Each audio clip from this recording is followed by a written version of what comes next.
দেখুন আমরা পেঁয়াজ আদা রসুন কেটে নিয়েছি, ওগুলো বেটে নেবো মিক্সিতে। এদিকে মাটনটা ধুয়ে নিয়েছি, আর একটু জল রেখেছি এর মধ্যে হালকা। সিটি দেওয়ার সময় কোনো জল দেবো না। আর এদিকে শুকনো লঙ্কা, তেজপাতা, গোটা গরম মশলা, নুন, হলুদ, জল দেবো না, একটু নাড়িয়ে সিটি দিতে দেবো। আর কড়াইয়ের মধ্যে তেল দিয়ে, তেল গরম হয়ে এলে একটু চিনি দিয়ে দেবো, এটা কালারটা সুন্দর আসবে। আর পেঁয়াজ দিয়ে দেবো এর মধ্যে।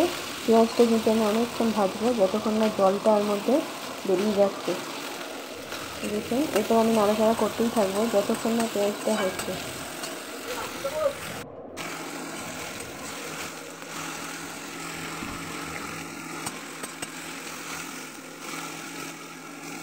পেঁয়াজটাকে আমি এইভাবে নাড়াচাড়া করতেই থাকবো। এটা আমার কিন্তু টাইম লেগেছে, একদম খুব বেশি হালকা আঁচে দিতে হবে। দেখুন হয়ে এসেছে। এর মধ্যে আমি একটা টমেটো কেটে রেখেছি, সেটা দিয়ে দেবো। এটা দিয়েও আমি বেশ কিছুক্ষণ নাড়াচাড়া করবো যাতে টমেটোটা পেঁয়াজের সাথে মিশে যায়। এর মধ্যে আমি একটু নুন দেবো, নুন দিলে আরও নরম হয়ে যাবে টমেটোগুলো। তো দেখুন নাড়াচাড়া করছি, একটু নরম হয়ে এলে এর মধ্যে আমরা কিন্তু আবার গুঁড়ো মশলা অ্যাড করবো।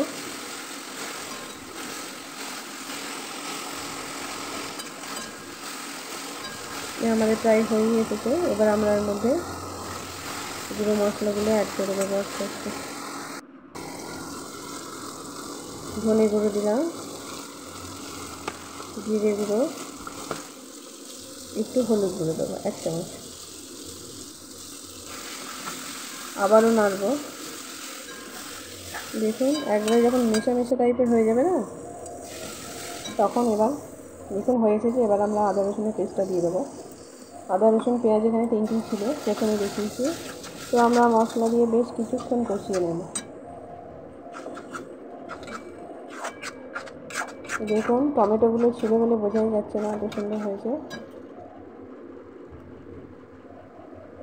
এর মধ্যে আমরা এবার কিছু লঙ্কার গুঁড়ো দেবো অল্প করে, যে স্বাদ মতো, যে যেমন খাবে। আমরা কিন্তু খুব কমই খাবো, তাই অল্প দিয়েছি। তো এইভাবে কষিয়ে নেব। কষিয়ে নেবার পর এবার মাটনগুলো আমরা এখানে দিয়ে দিচ্ছি। আর ও তো সারাদিন বকে। মাটন নিয়ে এবার মাটনের মধ্যে যে জলটা ছিল সেটা ঢেলে দেব।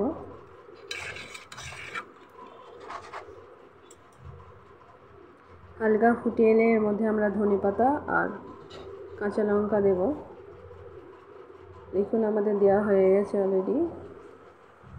আর কিছুক্ষণ ফুটে এলেই নামিয়ে দেবো।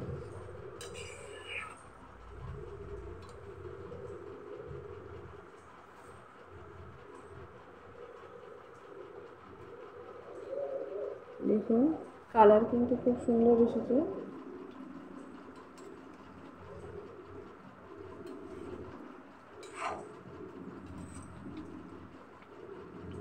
আমি কিন্তু যে মাটনের চর্বিগুলো থাকে সেগুলো কিন্তু সিটি দিইনি, কষানোর পর দিয়েছি। দেখুন আমাদের রেডি, গরম গরম সার্ভ করলেই রেডি।